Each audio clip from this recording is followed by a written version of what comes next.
Les hommes ont une manière de penser qui est très différente de Dieu. Vous allez remarquer par exemple dans le domaine de la politique, il y a un dicton populaire qui dit souvent « La volonté du peuple, c'est la volonté de Dieu ». Plusieurs personnes le disent souvent. Voici pourquoi le système démocratique dans lequel nous sommes dans les États modernes aujourd'hui, c'est l'expression de la pensée populaire. Ça veut dire ce que le peuple choisit, c'est ce qui est perçu comme étant le choix de Dieu et c'est ce qu'on impose à toute la population.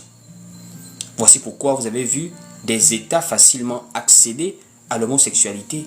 À cause de quoi? Parfois par beaucoup d'influence, par du lobbying, par de la manipulation audiovisuelle, par des campagnes vraiment de rééducation massive. Et le vote majoritaire a été par exemple pour l'homosexualité dans des pays comme les États-Unis, la France et beaucoup d'autres.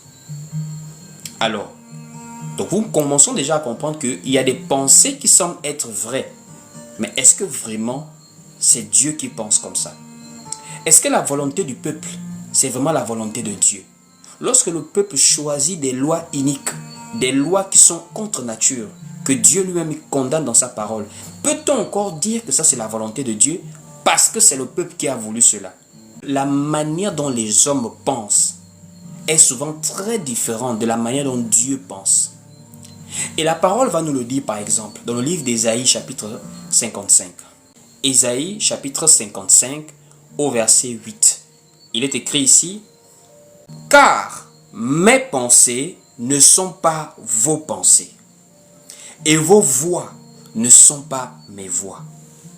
Et au verset 9, il dit ici: autant les cieux sont élevés au-dessus de la terre, autant mes voix sont élevées au-dessus de vos voix, et mes pensées sont au-dessus de vos pensées. Donc déjà ici, nous voyons clairement que Dieu voit les choses différemment des hommes.